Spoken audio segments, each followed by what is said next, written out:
Morning to all of you and welcome again in the world of biology. देखिए, हमने जो हमारा lesson start किया था that is the human health and diseases, उसमें हमने क्या क्या कंप्लीट कर चुके हैं। That is the first one is the what is mean by immunology. उसके बाद हमने देखा what is the immune system और उसके टाइप्स देखा। उसमें कौन कौन से टाइप्स देखे हमने, इनेट इम्यून सिस्टम और एक्वायर्ड इम्यून सिस्टम। और इनेट इम्यून सिस्टम में हमने क्या देखा, it is genetically dependent immune system. और इसके अंदर क्या है कि ये जो है वो उतनी ज़्यादा अडेप्टिव नहीं है। But the second one is the acquired, वो क्या है, ज़्यादा अडेप्टिव है, ज़्यादा बेस्ट इम्यून सिस्टम है, जो कि वर्टिब्रेट्स में दिखाई देती है। और जो कि हम क्या पढ़ रहे हैं यहाँ पर ह्यूमन हेल्थ एंड डिसीज के अंदर, क्या देख रहे हैं कि इंसान के अंदर उसका इम्यून सिस्टम कैसा है और उस पर कौन कौन से इंपॉर्टेंट डिसीजेस के बारे में हम इसमें डिस्कस करने वाले हैं। इम्यून सिस्टम का तो हमने कंसेप्ट देख चुके, बट इम्यून सिस्टम में हमने समझा कि एक टाइप का क्या है, एक सिक्योरिटी सिस्टम है जो कि कैसा है, आर्मी नेवी एयरफोर्स जैसा। पर आपने देखा होगा ये आर्मी नेवी एयरफोर्स बन किससे रही है, फौज से, है ना। आर्मी के अंदर जवान होते हैं जो क्या करते हैं, अपनी जान को क्या करते हैं, बाजी लगाते हैं। Then what is you can say the which are the soldiers of our immune system. हमारे इम्यून सिस्टम के सोल्जर कौन कौन से होंगे, क्या है, तो इसी को एक टॉपिक दिया हुआ है that is cells of immune system, है ना। कि इम्यून सिस्टम के सेल्स कौन से जो एंटीबॉडी प्रोड्यूस कर रहे हैं, अभी हमको देखना है। पर आपको थोड़ा सा रिकॉल करना पड़ेगा, 11th के अंदर आपने अगर सर्कुलेशन अच्छे से पढ़ा होगा, रिमेंबर कि circulation is the most important unit related to the 11th syllabus, okay, जो कि एनसीईआरटी के अंदर या फिर नीट के सिलेबस में बहुत ज़्यादा पूछा जाता है। तो सर्कुलेशन को एक बार थोड़ा सा ओवरव्यू करें और उसमें आपको ब्लड के बारे में बताऊंगा कि what is blood, what is the pH of blood, और you can say the extra characteristics of the blood. Blood क्या है, ब्लड के अंदर कौन कौन से टाइप्स, सॉरी सेल्स हैं, आरबीसी क्या है, डब्ल्यूबीसी क्या है, यानी है ना, इरिथ्रोसाइट्स, ल्यूकोसाइट्स एंड थ्रोम्बोसाइट्स, वो पूरा ट्री डायग्राम, वो सारी चीज़ें रिकॉल कीजिए। तो ये जो ब्लड है, ये ब्लड ही जो है वो बहुत ज़्यादा इम्पॉर्टेंट है हमारे बॉडी के अंदर। हम आर्टिफिशियली ब्लड को सिंथेसाइज नहीं कर पाए अभी तक। मेडिसिन जो साइंस है ना, मेडिकल साइंस, वो ब्लड को आर्टिफिशियली सिंथेसिस नहीं कर पाए, इसीलिए हम उसको डोनेट करते हैं। तो ब्लड के अंदर ऐसे कौन से सेल्स हैं जो इम्यून सिस्टम के सेल्स है ना।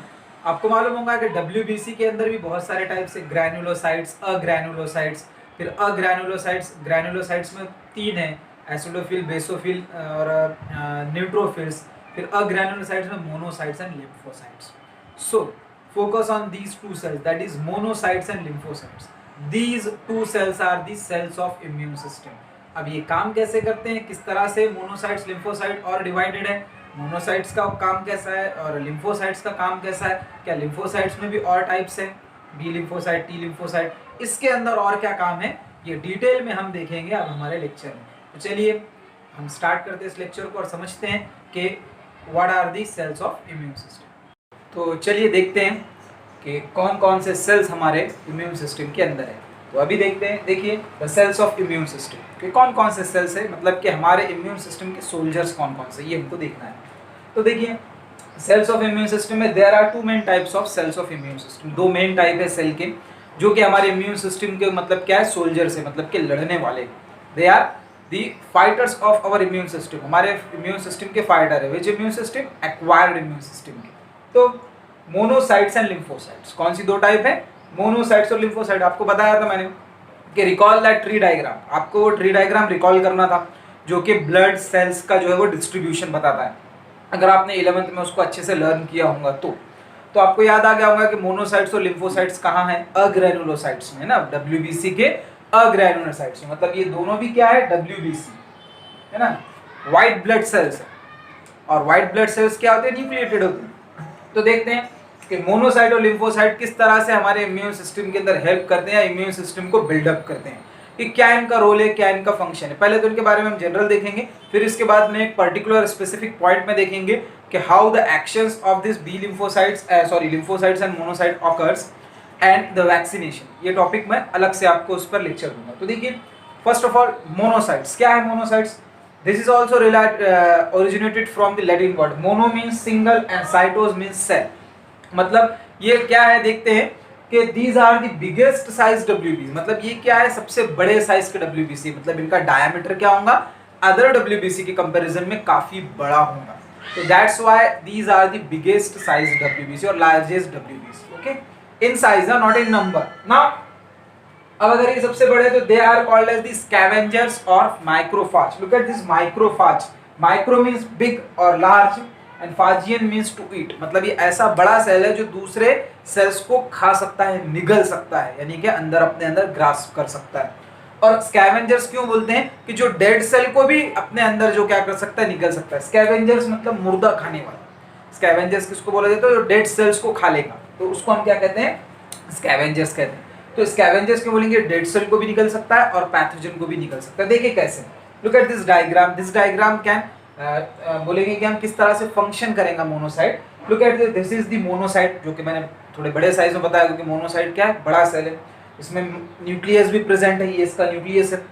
अब देखिए ये मोनोसाइट क्या करेगा, मोनोसाइट पैथोजन को जैसे ही देखेगा इसके तरफ आएगा, आने के बाद इसको क्या करेगा, अपने अंदर ग्रास्प कर लेगा, उसको निगल लेगा और वहीं पर उसको क्या करेगा, डाइजेस्ट कर देगा, उसको खत्म कर देगा। तो ये पैथोजन को खत्म कर रहा है, इसका मतलब पैथोजन को किल करने वाला काम किसका है, इम्यून सिस्टम का है। तो that's why these are the cells of immune system. ये हो गया मोनोसाइट का पार्ट, कि मोनोसाइट जो है वो किस तरह से वर्क करता है। ठीक है, अब आते हैं lymphocyte, which is the most important cells of the immune system. ये सबसे ज्यादा इंपॉर्टेंट है, लिम्फोसाइट्स। ओके, तो लिम्फोसाइट्स के अंदर टाइप्स कौन कौन से, ये ट्री डायग्राम आपको दिख रहा है, और इसके अंदर मैं पर्टिकुलरली बताऊंगा जो कि 11th में मैं पढ़ा चुका हूं, जिसको सर्कुलेशन, उसको तो क्लियरली पता होगा कि बी लिम्फोसाइट, टी लिम्फोसाइट। इसका मैं रीजन बताऊंगा आपको। देखिए लिम्फोसाइट्स के अंदर दो टाइप है, B lymphocyte and T lymphocyte. Now question arise that why this B and why this T, why it is called as B lymphocyte and why it is called as T lymphocyte. Now I will tell you कि what is the reason behind this B and T. ऐसा है क्या कि देने वाले का favourite capital letter था B और T, ऐसा कुछ भी नहीं। मैंने आपको बताया था साइंस में, बायोलॉजी के अंदर या पूरे साइंस के अंदर हर नेम के पीछे reason, without any reason there is a no single name was given. एक भी सिंगल नाम जो है वो दिया हुआ नहीं है। पर अब हमको देखना है कि नेम क्यों दिया हुआ है। देखिए फर्स्ट फाउंड, देखिए जब ये बी लिम्फोसाइट क्यों नाम दिया, क्योंकि ये सबसे पहले आइसोलेटेड हुए, firstly isolated in the bird's gland, that is the bursa fabricius. एक ब्रूसा फाइब्रिका बर्ड था, उसकी ग्लैंड के अंदर जो है ये फर्स्ट सबसे पहले बी लिम्फोसाइट आइडेंटिफाइड हुए।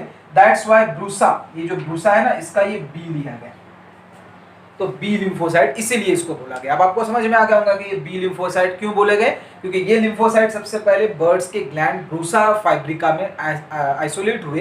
That's why this B was given to this lymphocyte. Okay, now comes to the T lymphocyte कि what are the T lymphocyte. आपको मैंने इंट्रोडक्टरी पार्ट जो था लेक्चर का उसमें बताया कैसे डायग्राम है बी लिम्फोसाइट और T lymphocyte. They are also called as B cells and T cells. Okay, उसका डायग्राम बताया था, आप उसमें से वो डायग्राम स्केच भी कर सकते हैं आपके नोट्स में। तो देखिए टी लिम्फोसाइट के अंदर और अलग अलग टाइप्स है। टी किलर सेल, इसमें चार है, T killer cell, T helper cell, T killer cell, it is also called as T cytotoxic cell, T cells also, then T suppressor cell and T memory cell. ये सब सारी चीजें इसके अंदर है। अब आपको समझ में आना होगा कि इसके नाम में ही इसका फंक्शन है। अब जब टी लिम्फोसाइट जो है वो क्या करते हैं, पैथोजन पर जाकर अटैक करते हैं, उसको किल करते हैं ना, तो उसके अंदर हर एक सेल का अपना अपना रोल है, चारों भी टाइप का। टी हेल्पर सेल किसको हेल्प करेगा, सबसे पहले देख लेते हैं टी किलर सेल, नाम में ही दिख रहा है, ये क्या करेगा, पैथोजन को किल करेगा। तो इसको किल करने में हेल्प कौन करेगा, T helper cell. Suppressor cell क्या करेगा, सप्रेसर सेल उस पैथोजन को आने के बाद रुका कर रखेगा, मतलब कि आगे और जाने देगा नहीं, मतलब फैलने नहीं देगा या रिप्रोडक्शन रेट उसका स्लो कर देगा, उसको रुका कर रखेगा ताकि टी किलर सेल आए और उसको किल करे। और टी मेमोरी सेल, ये बहुत इंपॉर्टेंट है, कैसे कि ये याद रखेगा। देखो मैंने आपको बताया था हमारे एक्वायर्ड इम्यून सिस्टम में एक मेमोरी का फंक्शन है, जो कि इस सेल्स की वजह से, कैसे कि टी मेमोरी सेल क्या करेगा कि उस पैथोजन के को याद रखेगा कि पहले हमारे बॉडी में एंटर हो चुका है, अगर दोबारा एंटर होता है तो डायरेक्टली वही एंटीबॉडी प्रोड्यूस करेगा जो इसको किल करने के लिए इंपॉर्टेंट थी, और वो डायरेक्टली स्टिमुलेशन यानी इशारा देगा किसको, टी किलर सेल को, कि इस तरह का एंटीबॉडी प्रोड्यूस करो, ये इस तरह का सेल है। तो इस तरह से जो है ये हो जाएगा। अब इसका बी का तो मैंने आपको बता दिया था कि रीजन क्या है बी।